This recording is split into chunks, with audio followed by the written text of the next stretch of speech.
Hello, I'm Esther Gitu. Welcome to Africa 54. Here's what's coming up. Niger's junta revokes a military agreement with the United States. Will have reaction from the Pentagon. U.S. lawmakers react to controversial remarks made by Republican presidential candidate Donald Trump. And we'll have highlights from exciting hoops action in the Basketball Africa League. All this and much more coming up on today's Africa 54.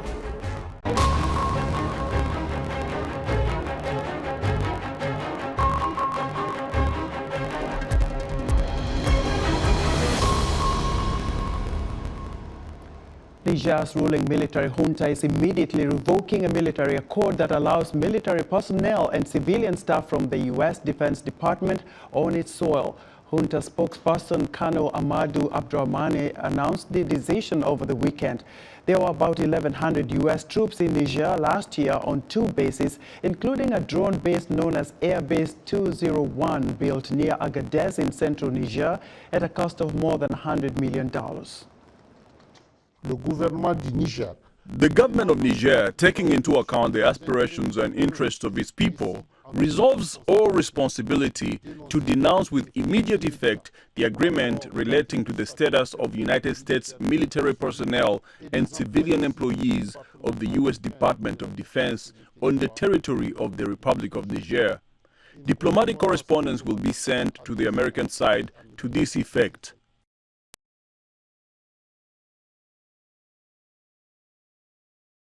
Militants.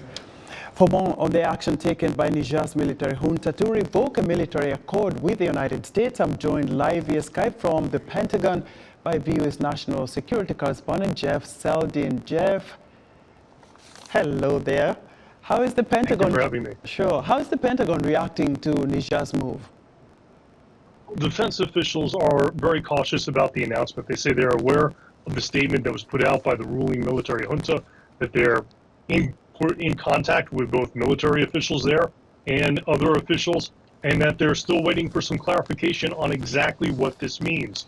As of this moment, officials at the Pentagon say they have been given no firm deadline about when troops would have to move out or what the Nigerian military junta expects will happen next.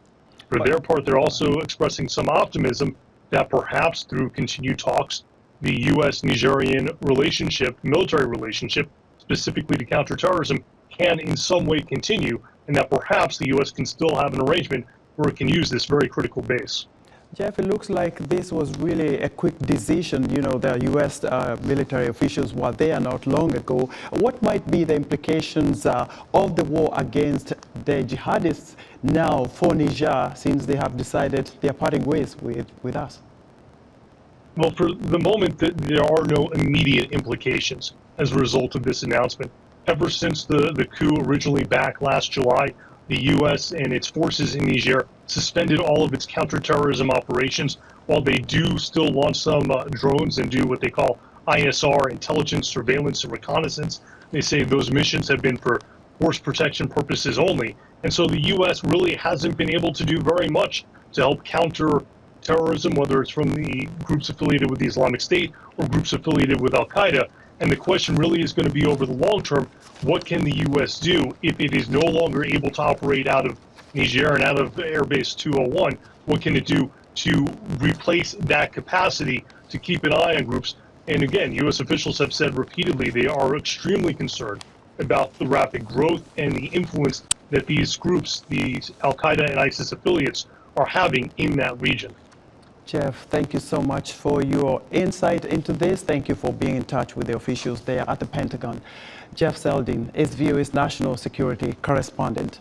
Some Zimbabwean citizens are likely to go hungry as crops wither amid the El Nino drought. The government estimates that 2.7 million people might go hungry this year, but the real number could be higher. The government is considering whether to declare a state of emergency, according to a government minister. El Nino is naturally occurring weather phenomenon associated with a disruption of wind patterns that means warmer ocean surface temperatures in the eastern and central Pacific.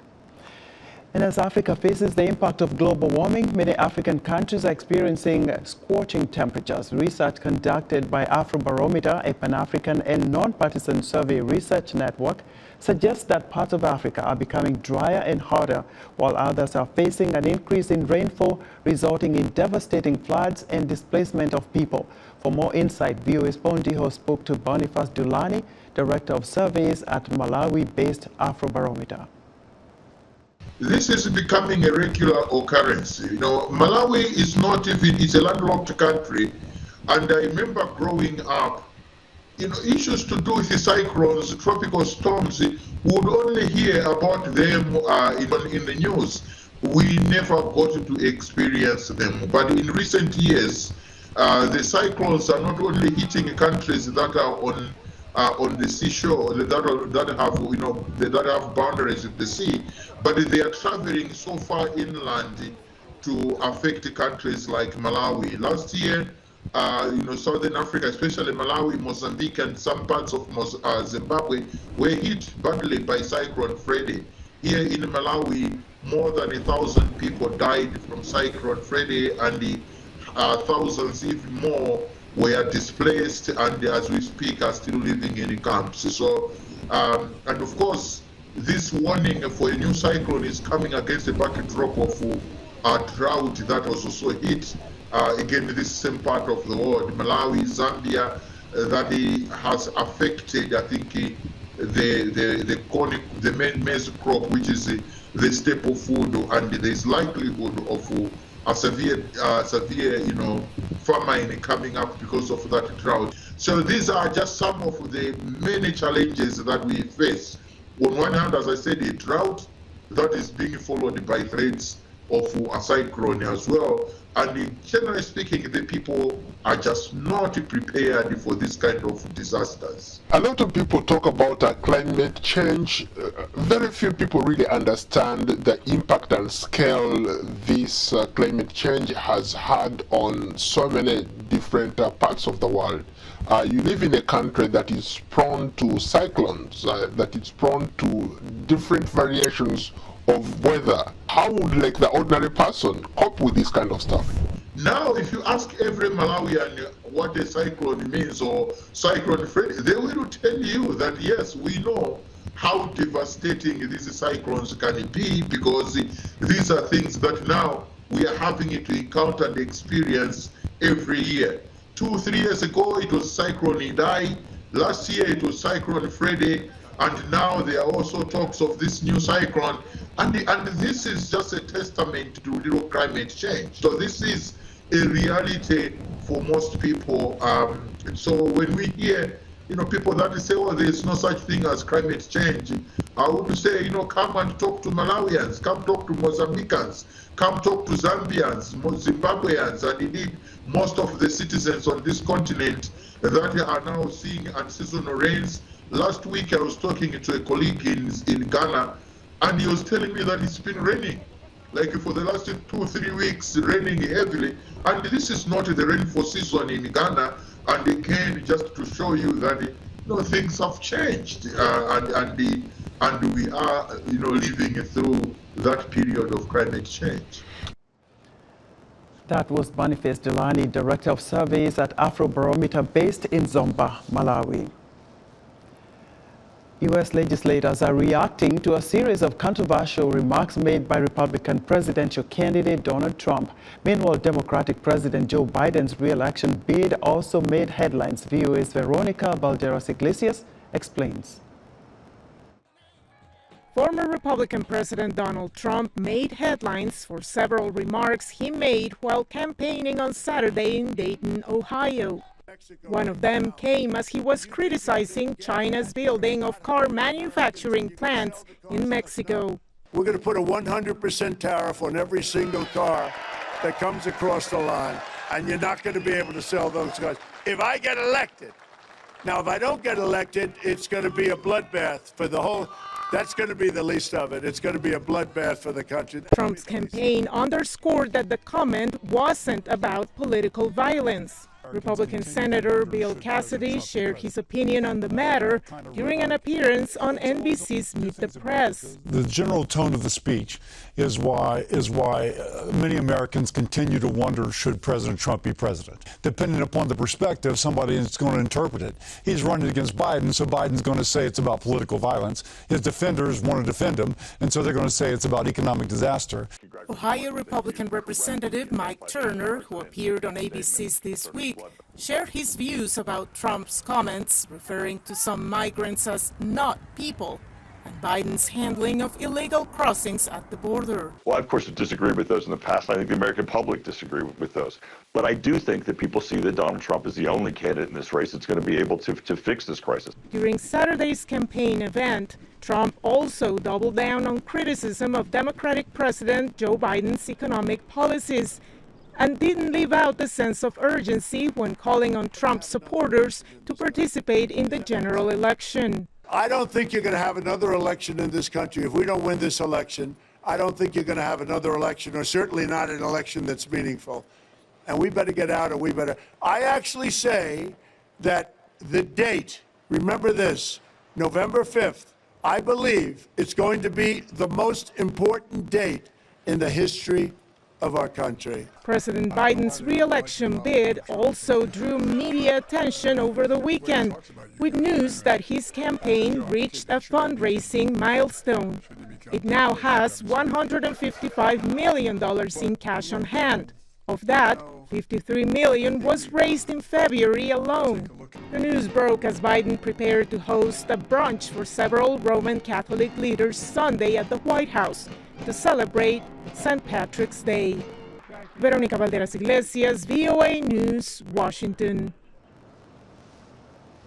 In 1995, at age 11, Helen Lunkuse was raped by an elderly man and later was forced to marry him. However, with her mother's support, she escaped the marriage, but her father kicked her and her mother out of the home for shaming the family. Years later, through her Rape Hurts Foundation, she is not only saving but providing hope and a second chance to rape survivors. Halima Thumani and Mukasa Francis report from Jinja, Uganda. Batugera Shamim remembers December 1st, 2023, like it was yesterday.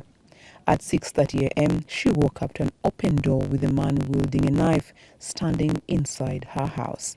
The man made his demands known. He asked for money and the phone. If not, he said he was going to kill her child. On ascertaining that she didn't have money, Shamim says the man told her it was time to play. He told me, "Keep quiet and do not move." I kept quiet. He told me, "As you can see, I'm a clean man. I'm circumcised." I was still quiet. When he was done raping me, he told me it was possible I had infected him with HIV. I stayed quiet. Before I knew it, a second man came in, a third one, and a fourth. They all told me not to move.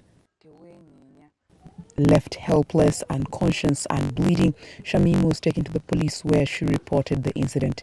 Shamim is one of the over 1,500 women raped in Uganda in 2023.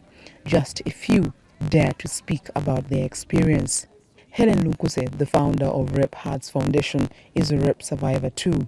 Through her organization, she offers psychosocial support and skills to the women in hand-weaving crafts to earn money during the rehabilitation period. Lunkuse blames, among others, cultural norms and illiteracy that have increased cases of rape, yet there is no support system. Speaking up that you've been raped, you looked at as dirty, or you're done or coerced, there is a way you're judged. Even if you're a child, there is a way you're judged. So it takes courage for someone to come and speak up about such a case. And sometimes because people are silenced on different levels. Rape continues to be a leading societal challenge, not just in Uganda, but globally. In a newly released Uganda Annual Police Report 2023, nearly 15,000 sex-related cases were reported, out of which almost 1,600 cases of rape were reported. Uganda police spokesperson Fred Enanga says in most of the rape and robbery cases, the men had first gathered information about the victim prior to the attack. Enanga says the main challenge in prosecuting the cases is the delay in reporting the crime.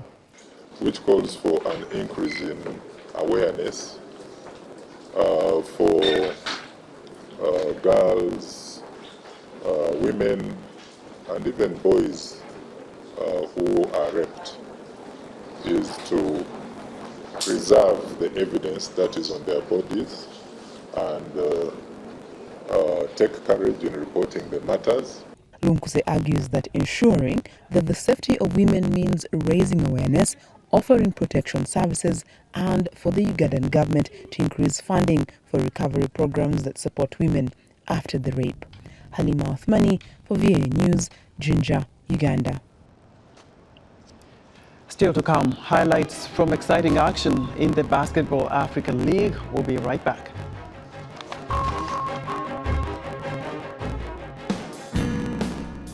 Health, wellness, sport, beauty, medical breakthroughs. Healthy Living cares about your well-being. What are the main health concerns in Africa and around the world? Find out the latest on coronavirus. Connect with our experts and ask them questions. How long does the virus stay? Join me, Lino Hudu, in Washington every week on Healthy Living, right here on VOA.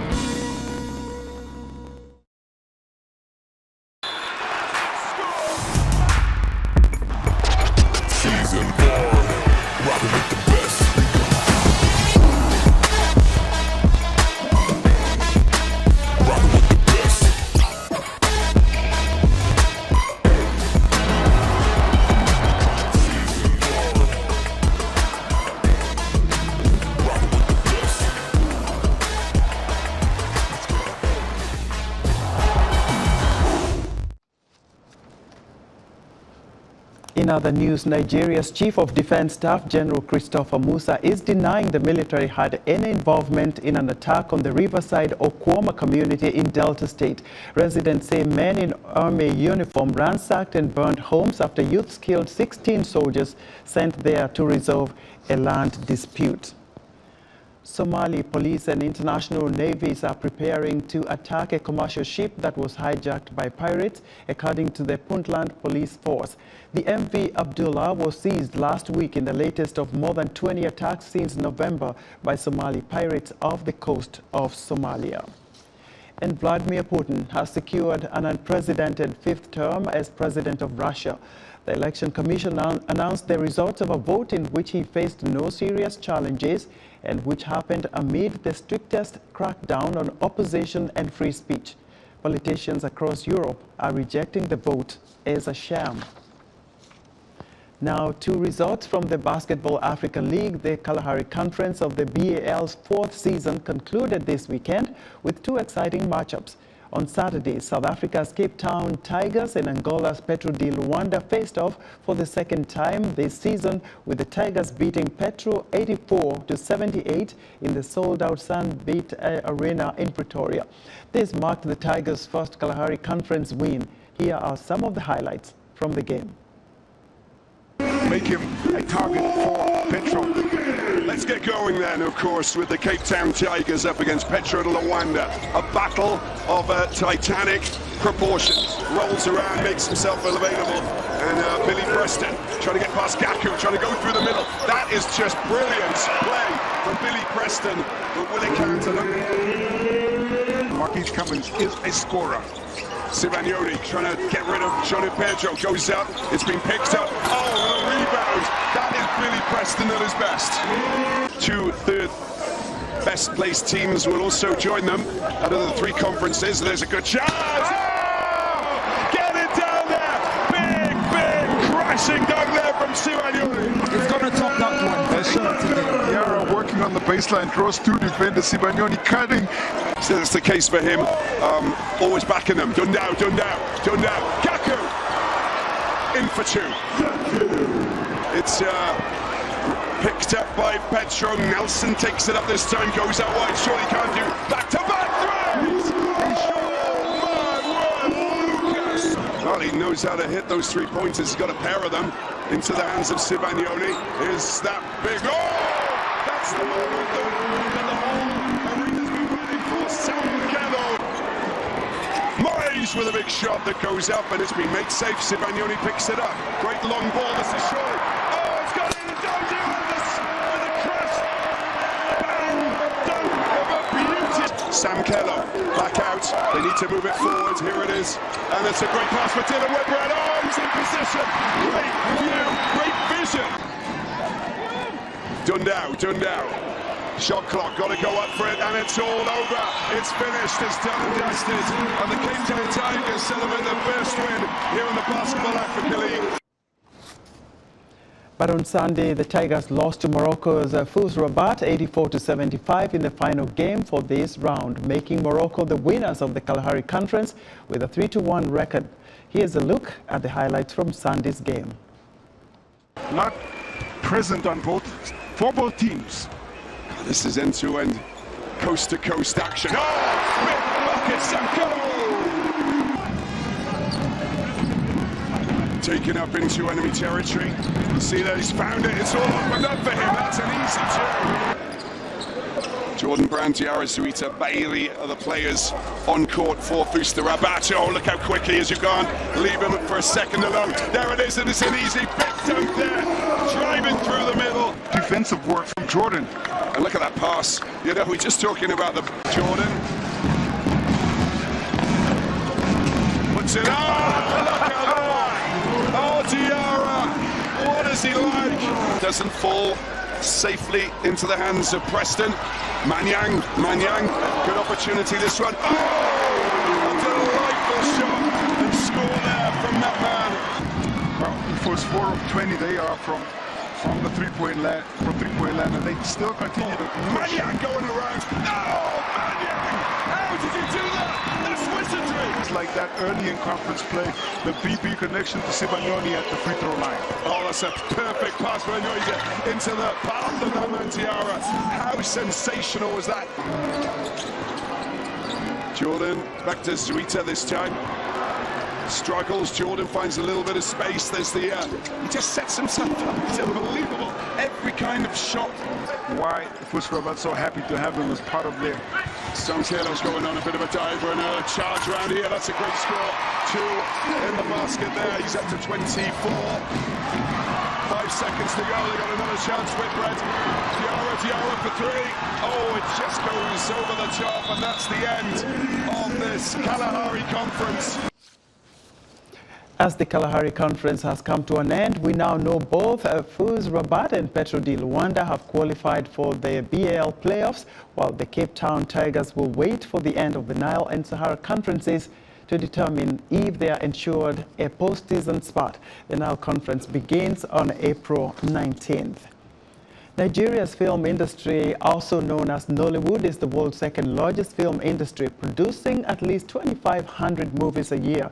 The industry, which became popular for producing low-budget films shot with limited resources, has seen significant growth and garnered international acclaim. VOA's Jackson Bunganyi joins us now with more on Nollywood.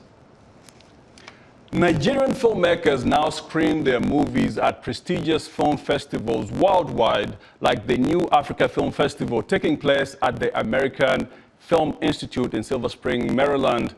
One of the filmmakers showing their film is Tosin Otudeko, the screenwriter behind the movie Over the Bridge, a drama that is receiving positive reviews. Tosin joins me in studio to talk about the movie and the impact that streaming platforms are having on the global dissemination of Nollywood content. Tosin, welcome to Africa 54. Good to see you. Great to see you. Now, I saw your movie over the weekend. The film does not have the usual Nollywood tropes that we have come to know about Nollywood movies. You know, perhaps a reflection of how the industry has changed, has evolved over the last 2 decades. How do you see the industry changing, and how does this impact your approach as a screenwriter to writing a movie? Oh, excellent. Looking at the African continent, I think you'll find that a lot of the stories that we've seen have been impacted by the funding, so the level of funding received and the source of funding.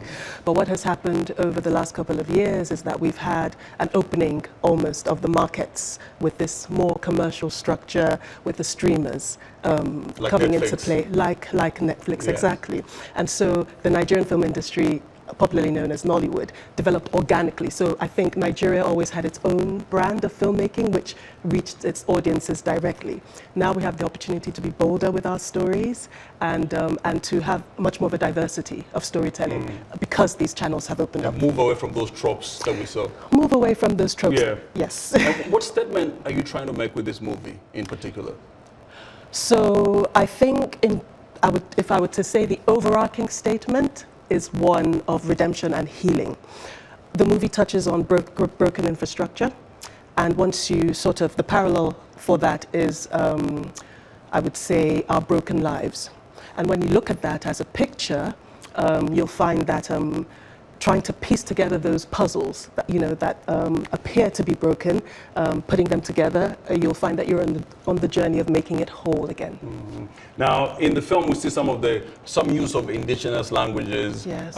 not from the main character, Folarin, who seems not to speak the language. Absolutely. I mean, I don't expect him to speak, all the 500 languages spoken in Nigeria, but I feel like it was intentional on your part when you're writing, kind of to, the village people, the fishing village people spoke the indigenous language, and he spoke English. What were you what were you making, what were you saying with that?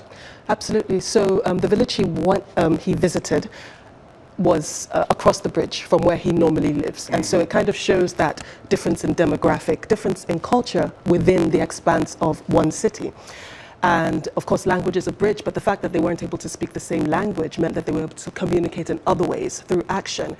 And so the choice of that particular dialect, which is from the Ijebu-Ode ethnic origin, was made by the director while we were on set because it was indigenous to the area that we were in. And I think it was important to keep it authentic to that setting.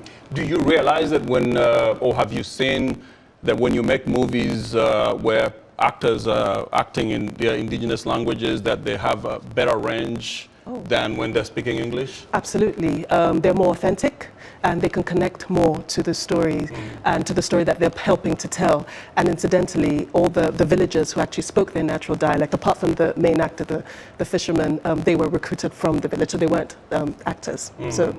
What do you want people to take away from this film? It's such a great movie, great film, cinematography is great, visually appealing. What do you want people to take away from this film? Most importantly, that there is healing. We traverse sort of various landscapes in life, and our journeys tell a story. And sometimes we can feel impacted by that story, sometimes overwhelmed. But once we realize that there is an end to the story, and if we sort of carry on that journey, sometimes we may have to cross a particular bridge to be able to find ourselves again. But the metaphorical bridge. The metaphorical bridge, but we will find our way back home. Right. Yeah. Tosin Otudeko, thank you so much for coming to join us here on Africa 54. Thank you. Tosin is a Nigerian filmmaker. Her movie Over the Bridge is showing right now at the American Film Institute, the New Africa Film Festival. Esther, back to you. Thanks, Jackson, so much for that very interesting interview. And that's our show for today. Be sure to watch Africa 54 on our website at voaafrica.com. From all of us here in Washington, thanks for watching.